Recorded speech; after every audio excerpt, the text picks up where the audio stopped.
Presiden RI terpilih periode 2024 hingga 2029 memanggil para calon menteri ke kediamannya di Jalan Kertanegara 4, Jakarta Selatan pada Senin, 14 Oktober 2024, dari sore hingga malam hari. Total, ada 49 orang yang dipanggil oleh Prabowo dari kalangan politisi, akademisi, birokrat, pengusaha hingga pegiat hak asasi manusia, HAM, namun, belum diketahui berapa jumlah pos kementerian yang akan dibentuk oleh Prabowo dalam pemerintahannya ke depan. Hanya saja, sebelumnya beredar kabar bahwa akan ada 46 kementerian. Dari 49 orang yang memenuhi panggil Prabowo, 4 diantaranya mengungkapkan dengan pasti bahwa mereka diminta untuk menjabat sebagai menteri tertentu. Bahkan, sudah ada yang menandatangani Fakta Integritas. Berikut ada 15 tokoh yang diprediksi menjabat sebagai menteri. 1. Sri Mulyani, Menkeu, Menteri Keuangan, Menkeu. Kabinet Indonesia Maju ini mengatakan dengan jelas bahwa dirinya diminta Prabowo untuk kembali menduduki jabatan Menkeu. Pada saat pembentukan kabinet beliau, Prabowo Subianto, meminta saya untuk menjadi Menteri Keuangan kembali, kata Sri Mulyani usai bertemu Prabowo dikutip dari Kompas TV, Senin. Dia pun mengungkapkan bahwa Kementerian Keuangan, Kemenkeu, tidak akan dipisah di era pemerintahan Prabowo Subianto. Enggak ada, Kemenkeu dipisah, ujarnya. 2. Yusril Iza Mahendra, Menko Hukum dan HAM. Sementara itu, mantan Ketua Umum Partai Bulan Bintang, PBB, Yusril Iza Mahendra mengatakan bahwa dia diminta Prabowo untuk menjabat sebagai Menteri Koordinator, Menko, di bidang hukum dan HAM. Jadi, bidang yang beliau ditugaskan itu adalah bidang saya sendiri sebenarnya. Terkait di bidang hukum dan hak asasi manusia, ujar Yusril, yang tugas-tugasnya nanti akan mencakup juga selain Kementerian Hukum dan HAM. Tapi juga ada kementerian lain, lembaga-lembaga lain yang internal pemerintah, katanya melanjutkan. Sedangkan kementerian lembaga di bawahnya terkait dengan keimigrasian hingga lembaga pemasyarakatan. Imigrasi yang juga akan keluar dari Kementerian Hukum dan HAM, dan kemudian lembaga pemasyarakatan juga akan keluar, itu dibuat koordinasi oleh Kementerian Koordinator Hukum dan HAM, ujarnya. 3. Maman Abdurrahman, Menteri UMKM, kemudian, politikus Partai Golkar Maman Abdurrahman menyebut dirinya mendapat tugas menjadi Menteri Usaha Mikro, Kecil, dan Menengah, UMKM, dari Prabowo Subianto. Iya, Menteri UMKM, kata Maman usai bertemu Prabowo. Maman mengatakan, Kementerian Koperasi dan UMKM nantinya akan dipisah menjadi Kementerian Koperasi dan Kementerian UMKM. 4. Abdul Mukti, Sekretaris Pengurus Pusat, PP, Muhammadiyah Abdul Mukti menyatakan bahwa dirinya diminta untuk mengabdi di Kementerian Pendidikan Dasar dan Menengah. Pak Prabowo pertama menyampaikan memberikan amanah kepada saya untuk memimpin Kementerian Pendidikan Dasar dan Menengah.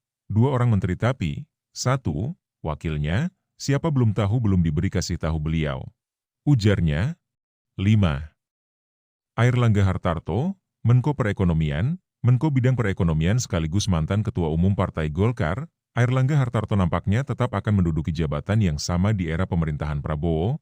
Airlangga mengatakan dia mendapatkan tugas yang tidak jauh dari bidang yang selama ini digelutinya. Pertama tadi saya baru dipanggil setengah jam yang lalu. Ada telepon dari Pak Teddy, kata Airlangga dikutip dari Kompas TV, Senin. Kedua, tentu pembahasan dengan beliau, ada beberapa hal yang menjadi penekanan beliau. Tetapi penugasannya tentu sesuai dengan bidang yang selama ini saya geluti, ujarnya lagi. 6. Amran Sulaiman, Mentan, Menteri Pertanian, Mentan, Andi Amran Sulaiman mengaku diminta Prabowo untuk membantu pemerintahan mendatang dalam bidang pertanian dan pangan. Diskusinya sekitar pertanian bidang kami, ujar Amran kepada wartawan, Senin, saat ditegaskan apakah dirinya mendapatkan tawaran pos selain Kementerian Pertanian. Amran enggan menjawab secara tegas. Dia hanya menegaskan bahwa diskusi yang terjadi saat bertemu Prabowo berfokus pada pertanian dan swasembada pangan, diskusi soal pertanian aja. Fokus soal swasembada. Kita harus mandiri pangan, kita harus memenuhi kebutuhan pangan dalam negeri, katanya. 7. Bahlil Lahadalia, Menteri SDM, Menteri Energi dan Sumber Daya Mineral, ESDM, Bahlil Lahadalia nampaknya juga tetap akan menduduki jabatannya yang sekarang. Sebab dia mengaku bahwa posisi menteri yang akan diembannya pada kabinet Prabowo Subianto Gibran Rakabuming Raka tidak jauh dari apa yang dikerjakannya selama 5 tahun terakhir. Diketahui sebelum menjabat Menteri SDM, Bahlil sempat menjabat sebagai Menteri Investasi. Dia, kursi menteri. Tidak jauh-jauh dari apa yang sudah saya lakukan selama hampir 5 tahun ini, kata Bahlil usai berdiskusi dengan Prabowo di kediaman Kertanegara, Jakarta, Senin. Namun, Bahlil mengungkapkan, dia membahas soal kedaulatan sumber kekayaan negara bersama Prabowo. 8. Rosan Ruslani, Bidang Ekonomi, Menteri Investasi. Menteri Investasi Rosan Ruslani menyatakan bahwa dirinya akan bergabung dalam Kabinet Prabowo Subianto Gibran Rakabim Fraka dan membantu di bidang keahliannya selama ini. Kita bicara dan intinya membantu beliau, Prabowo Subianto, di Kabinet, pokoknya sesuai dengan keahlian saya selama ini, kata Rosan usai bertemu Prabowo. Senin, meski demikian, Rosan tidak mengungkapkan posisi yang akan ditempatinya dalam Kabinet Prabowo Gibran. Saya siap dan berterima kasih, posisinya nanti pokoknya sesuai dengan keahlian saya. 9. Erick Thohir, Menteri BUMN, Menteri Badan Usaha Milik Negara. Erick Thohir mengaku mendapatkan arahan dari Prabowo Subianto tentang situasi dunia yang tak mudah. Namun, Erick Thohir tidak membocorkan posisi menteri yang akan dijabatnya kelak dalam Kabinet Prabowo Subianto Gibran Rakabuming Raka. Tadi saya dipanggil oleh Pak Prabowo. Beliau memberikan arahan bagaimana rencana ke depan, karena tentu situasi dunia sedang tentu kompleks ya kita bisa lihat, kata Erick Thohir. Meski begitu, Erick mengaku siap jika diminta Prabowo untuk menjadi menteri dalam kabinet pemerintahan ke depan. 10.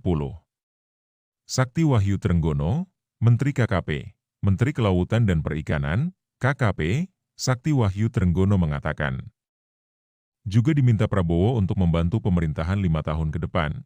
Iya saya diminta membantu beliau, Prabowo Subianto, di kabinet yang akan datang. Jadi intinya saya siap membantu beliau untuk memajukan bangsa dan negara, kata Trenggono usai bertemu Prabowo. Namun, dia tidak mengungkapkan posisi yang akan dijabatnya. Trenggono juga tak memastikan bahwa dirinya akan kembali melanjutkan kepemimpinan di Kementerian Kelautan dan Perikanan, KKP. Dia hanya menyebut bahwa berdiskusi tentang pertumbuhan ekonomi Indonesia bersama Prabowo, membahas soal pertumbuhan ekonomi Indonesia bisa bagus dan ekonomi kita bisa menjadi lebih baik, ujarnya. 11.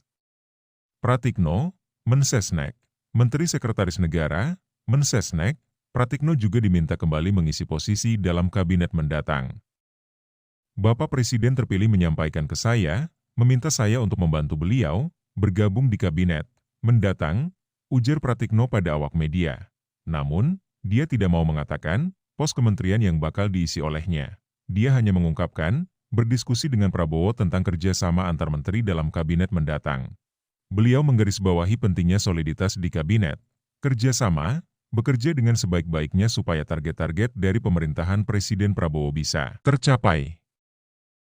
12. Budi Gunadisadikin, Bidang Kesehatan, Menteri Kesehatan, Menkes, Budi Gunadisadikin juga mengisyaratkan bakal menduduki jabatan yang sama pada pemerintahan Prabowo Gibran mendatang. Pasalnya, Budi Gunadi menyebut, diajak berdiskusi seputar masalah kesehatan oleh Prabowo. Jadi, saya datang tadi diajak bicara sama beliau mengenai masalah kesehatan, jumlah dokternya harus cukup, jumlah dokter spesialisnya harus cukup, bagian pendidikan dokter-dokter dan dokter spesialis bisa diperbanyak. Beliau juga pesankan ada penyakit-penyakit yang menurut beliau sudah bisa di atas seperti TBC. Malaria itu harusnya bisa cepat dieliminasi supaya masyarakat cepat hilang sakit ini. 13. Zulkifli Hasan, Bidang Perdagangan. Sementara itu, Menteri Perdagangan, Mendak, Zulkifli Hasan menyebut bahwa dia membahas soal swasembada pangan bersama Prabowo. Namun, Ketua Umum Partai Amanat Nasional, PAN, ini enggan mengungkapkan pos kementerian yang bakal dipegangnya. Bidangnya nanti Pak Prabowo yang akan menyampaikan, kata pria yang karib disapa Zulhas ini saat ditanya apakah akan kembali menjabat sebagai Mendak. 14.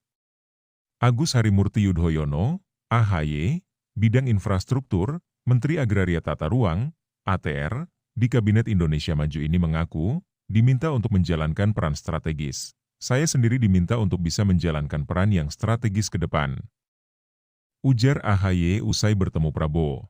Namun, AHY tidak mau mengungkapkan secara spesifik perihal kementerian mana yang nanti akan dipegangnya. Dia hanya mengatakan, Prabowo mengajaknya diskusi soal sumber daya manusia, SDM, biar beliau sendiri yang akan mengumumkan, menjelaskan, tetapi beliau ingin pembangunan ke depan semakin sukses.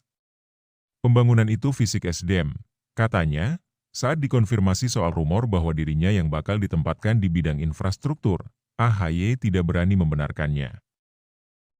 15. Tito Karnavian, Mendagri, Menteri Dalam Negeri, Mendagri, pada Kabinet Indonesia Maju ini mengungkapkan bahwa dirinya diajak kembali bergabung dalam kabinet oleh Presiden terpilih Prabowo Subianto. Meskipun demikian, Tito enggan mengungkapkan posisi yang akan diembannya, termasuk kemungkinan tetap di Kementerian Dalam Negeri, Kemendagri, atau berpindah posisi.